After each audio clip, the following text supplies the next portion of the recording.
Isang mapagpalang araw muli sa inyong mga katiits mula dyan sa Luzon, Visayas, and Mindanao. Also sa ating mga kalapit bansa mga katiits like sa Zamboanga, Muchas Gracias, and at sa ating kaibigan mula sa Mexico, Muchas Gracias amigo dyan sa Mexico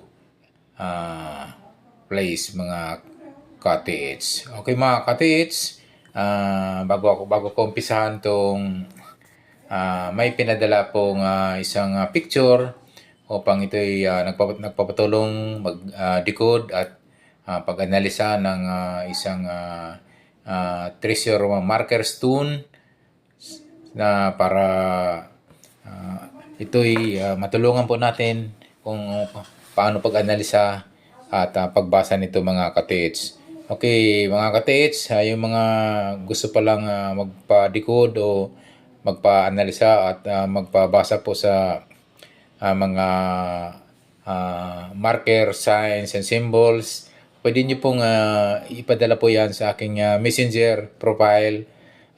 Alejandro Sanchez po, yung naka-sunglasses po, yung profile.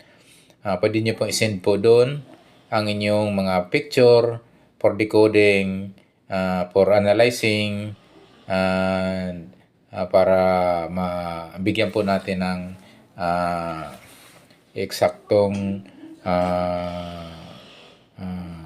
location mga katiits kung saan po ang mga possible items na ang location mga katiits. Okay, ito po mga katiits, ating umpisa na isang para siyang isang turtle or pagong kung ating i-visualize. At ito'y may katawan at meron siyang ulo. So para siyang turtle nga mga katiits. So ito po ay ating pong subukan i-decode, i-analisa. Sa mga katiits pala natin na gustong mag-comments na po kayo dito sa comment section at tulungan po natin i-decode itong pinadala natin katiits na mula dyan sa Mindanao. So bukod po doon sa kanyang ship na isang turtle, at meron din tayong nakita mga katiits na dalawang pinakadat mga katiits o maliit na engrave. So ito po mga katiits ay yung hulugan po ng deposito mga katiits. So mayroon pong item po yung ang ibig sabihin nito mga katiits. So yan po yung dalawang dot mga katiits. Yan ay isang deposit meaning, or sometimes mga katiits, yan po naman ay pwede maging distance sa area yan mula dyan sa kinalalagyan ng marker sign ito mga katiits. So ito po ang aking isa pang nakikita rito mga katiits, isa pong naka letter C mga katiits. So ang meaning po ng isang letter C sa treasure is enclosed item. Ibig sabihin yung mga katiits, pwedeng yung items ay enclosed in the rock. So nandyan lamang po sa bato ang kanyang items. Yun yung kasi po ang meaning sa treasure hunting. Ang letter C ay enclosed items po yan. So good news po ito dahil napakaganda pong marker sign po ito, dahil po mukhang positive po yung kanyang pagka-markers nito mga katiis, dahil ang kanyang isang naka-engrave po na letter C ay nangangahulugan po yan ng enclosed items mga katiis. So nandyan lang mismo sa bato na kinalalagyan po nitong kanyang letter C na naka-engrave po dyan para siyang ulo ng pagong mga ka-TH. So, pwede niyo pong i-detect yan mga ka-TH ng metal detector, yung mismong ulo ng pagong, or kung mayroon kayong scanner o locator, pwede nyo i-scan yan ng scanner locator. At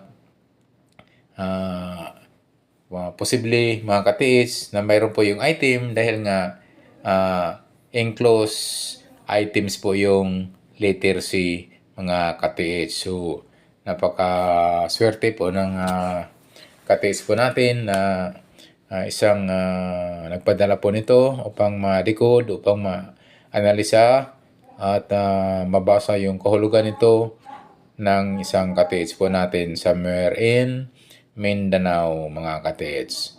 So, yun nga mga ka-TH, check po yung ulo. Pwede yung parang isang hindi gaanong malalim na pagkalagay itong parang ulo ng pagong. So, pwede nyo pong i-detect yan. Pwede nyo i-scan o ng scanner locator para siguro kung baka kung mayroong ma-detect o mayroong masagap ng may detection ay napakaswerte ng ating ka-TH na ito. So, mayroon pa rin ako napansin mga ka-TH, yung bandang kanyang hulihan, pwede nyo rin yan i-check o i-detect ng metal detector and scanner locator mga ka-TH. Dahil ang pagong, ang turtle, lalo na pa ito medyo nakalubog to mga ka-TH. May mga ka-TH po natin nakakuha na ng mga jar, may jar na nakuha ng ganitong pagong na nakalubog at mismo sa puwitan mismo.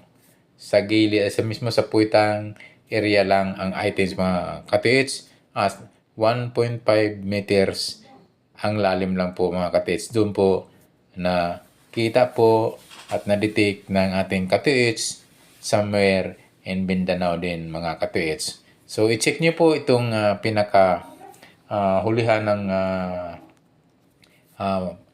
turtle at mukhang mayroong naka-pointing arrow ang kanyang katawan dyan sa bandang hulihan mga ka-TH. So dyan na mga ka-TH ang inyong i-check at pwede rin yan mga ka-TH yung paligid, yung paikot mismo mga ka-TH, i-check nyo din ang distansya, baka may coordinate or counter sign ang pagong nito para mag-pinpoint ng items mga ka-TH. So, ito po yung area mga ka-TH going in between north and west mga ka-TH. Pwede nyo ding i-detect yan sa distansyang 1 to 3 meters away mula dun sa marking stone markers mga ka-TH. So, pwede nyo lang i-detect. Gamitan nyo po ng metal detector or scanner locator mga ka-TH. Yung bandang norte, in between north and west area mga ka-TH. So, ito po kasi mga ka-TH kasi yung pagkalagay ng dot mga ka-TH kasi naka-align, posibleng may mga ganitong instances na pwedeng magtuturo kung saan pwedeng nakalagay po yung items mga ka-TH. So, ayan mga ka-TH, dito po nga sa pag-analisa, sa pag-decode mga ka-TH, hindi po natin masasabi na 100% accurate, kundi isa lamang ito mga ka-TH sa pag-analisa o sa pantaha na pwedeng naroon yung items mga ka-TH. So, kaya nga mga ka-TH, yung mga possible na mga signs ay dapat natin i-check ng mabuti.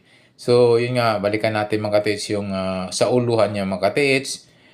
Check nyo na maigi, baka mismo dyan sa uluhan ang items. Kasi nga, mayroong letter C ang meaning ng letter C ay enclose. So, mismo sa bato, yung items mga katiits nakalagay. So, i-check nyo yung hindi lang yung ulo, pwede nyo i-check yung kabuuan ng shape na pagong. So, i-double check nyo lang.